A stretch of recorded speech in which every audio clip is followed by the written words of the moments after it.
One of the two things that are very similar about Hank Paulson and Sheila Bair is they're probably the two wonkiest people in finance and economics who are best with vignettes and human stories. They're fun to read. They're the only two people in finance who are fun to read in the world.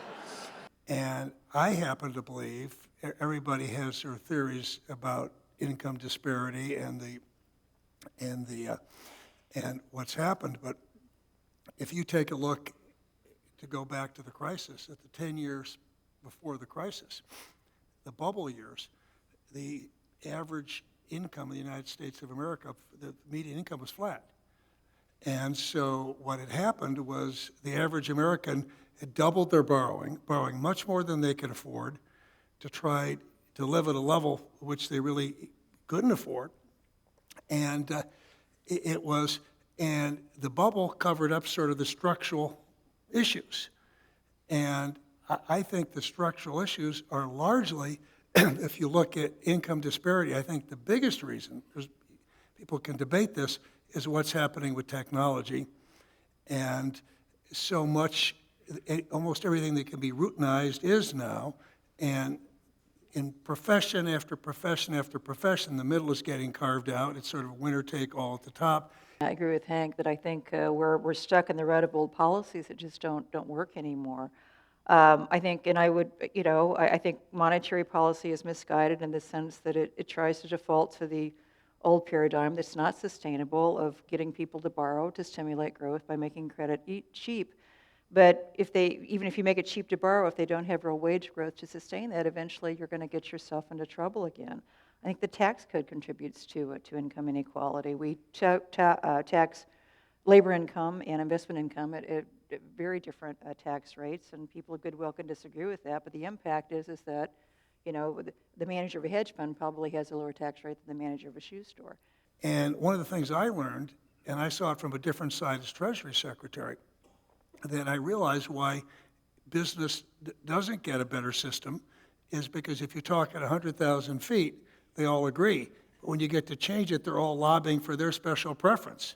So I think you have to educate the public. And the argument that I make when I speak to Republicans is this, that when you look at science and you look at the risks, climate change, I happen to be a conservationist, but it is an economic risk. It is a huge economic risk. And you have to be pretty sure that you're right to not want to take out insurance. There's a lot we all should be doing in terms of to protect economic security, in terms of where plants are located, where building is done, the kinds of supply chains you build. And there's a real role for business to implement that, look at climate risk along with all other kinds of risks when they look at their decision making. To avoid the very worst outcomes, the only way you can avoid the worst outcomes are to get global action.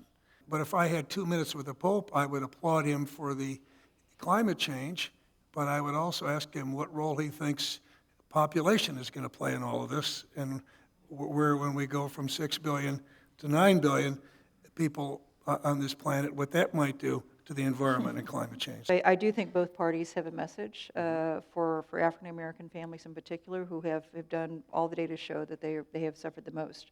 They suffered the most from the subprime crisis. African American neighborhoods were targeted by subprime mortgage originators. Those neighborhoods are still deeply underwater. Real income loss has been the worst in African American families. So there is a good reason why there should be disaffectation there. Hi, I'm an economics and business management double major. I just wanted to hear your thoughts on the future environment for international banking and whether you think that the Basel Committee plays a sufficient role in setting regulatory standards. And the whole theory of the Basel II advanced approaches was the good times were going to last forever, that banks had mastered risk management and they knew they didn't need much capital anymore.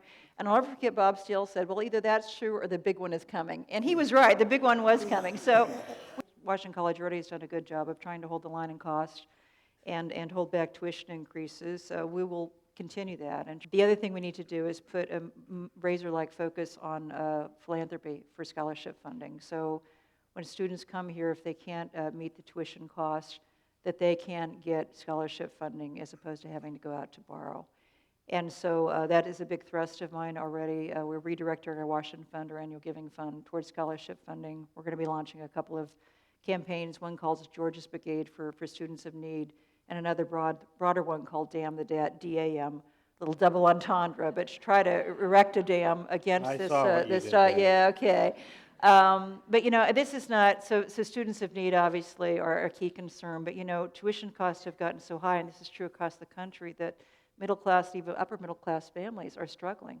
Hank, I am just so pleased that you are my very first honorary degree awardee. So here's your diploma. Thank you. Here is your hood. Should we put it on? Absolutely. Thank you. Thank you. We're good down? There you go. Very becoming.